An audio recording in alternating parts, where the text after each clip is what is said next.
हत्या की झूठी रिपोर्ट का पुलिस ने किया खुलासा। आखिर ससुर ही निकला बहू का हत्यारा। झाबुआ पर रिपोर्ट किया कि दिनांक 15/3/2024 को रात को वह उसके परिवार वालों के साथ खाना खाकर सो रहा था।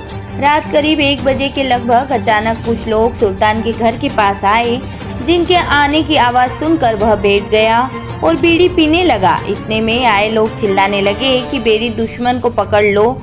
तो सुल्तान डामोर चोर समझकर भागा और उसके परिवार वाले भी भागे। साथ ही उसकी बहू सन्नू पति कमलेश भी वहां से बचने के लिए भागी तो चोरों ने उसे पकड़कर हत्या कर दी। मारने वाले में एक की आवाज़ ग्राम देकलबड़ी के चौकीदार नरसिंह डामोर की थी, जिसके बाद सुल्तान डामोर जोर जोर से चिल्लाया, जिसके चिल्लाने की आवाज़ सुनकर बाद में गांव वाले इकट्ठे हुए और उन्होंने देखा कि संतू की हत्या हो गई है। रिपोर्ट पर चौकीदार नरसिंह डामोर व अज्ञात आरोपी के विरुद्ध अपराध धारा 302-34 भादवी का पंजीबद्ध कर विवेचना में लिया गया। 15 मार्च 2024 को रात को लगभग 1:30 बजे के आसपास डायल 100 को सूचना मिली कि झाबुआ से 10 किलोमीटर दूर ढेकलबड़ी गांव में कोई चोरों ने किसी घर में हमला कर दिया है। तो जैसे ही सूचना प्राप्त हुई, थाने में सूचना दी गई। तत्काल हमारे थाना प्रभारी झाबुआ, एडिशनल एसपी साहब, एसडीपी साहब यहाँ से तुरंत घटनास्थल की तरफ रवाना हुए। जब वहाँ जाकर उन्होंने मौके पर देखा तो एक महिला जिसका नाम सन्नू बाई था, वो वहाँ पे घायल अवस्था में, मृत अवस्था में पड़ी हुई थी, जिसकी सिर में पत्थर लगने से मृत्यु कारित हुई थी। जब वहाँ बातचीत करके उसके परिजनों के द्वारा पूछा गया तो उसके ससुर सुल्तान द्वारा बताया गया कि उसके घर पर कुछ लोगों ने हमला कर दिया था और उसके घर में पत्थर फेंके गए।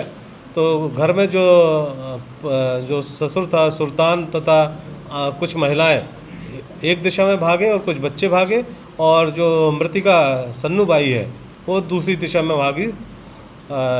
इसमें हमारे जो फरियादी था, इसमें सुल्तान की रिपोर्ट शिकायत पर हमारे यहाँ थाना कोतवाली में FIR दर्ज की गई और उसमें बताया गया कि जो व्यक्ति चिल्लाकर आवाज़ दे रहा था कि बैरी को मारो, तो उसके किसी परिचित आदमी नरसिंह डामोर की आवाज़ थी, जो उस गांव का कोटवार था।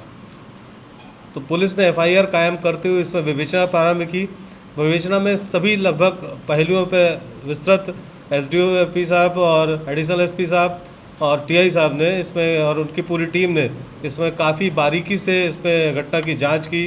काफ़ी वैज्ञानिक तर्कों पर और काफ़ी मतलब गंभीर किस्म से उन्होंने इसकी पूरी विवेचना की।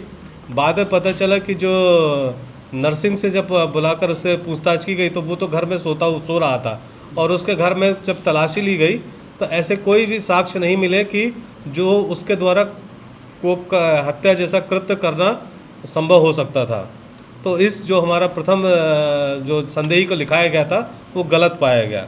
बाद में पूरी टीम के द्वारा इसमें सूक्ष्मता से जब पूछताछ की गई तो इसका जो मृतिका का ससुर था वो टूट गया और उसने स्वीकार कर लिया कि उस मृतिका सन्नू बाई की मृत्यु उसके द्वारा ही कारित की गई। जब मृत्यु के कारण की बात हुई कि क्यों मारा उसको, तो उसने बताया कि ये मोबाइल पे काफ़ी लंबी चर्चा कर रही थी, तो उसको मोबाइल पे चर्चा करने के कारण उसका झगड़ा हो गया और बाद में जो ससुर था वह उसकी पत्नी के द्वारा इसको डांटा गया सन्नू बाई को। तो उन दोनों पक्षों का आपस में झगड़ा हुआ। तो मृतिका ने भी इसको पत्थर फेंकने का प्रयास किया था, जो उसको नहीं लगा, और आरोपी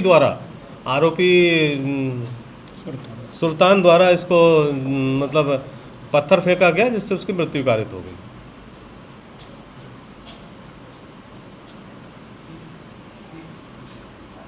बस में जिसमें प्रमुख तथ्य यही है कि जो FIR करता है वही आरोपी निकला।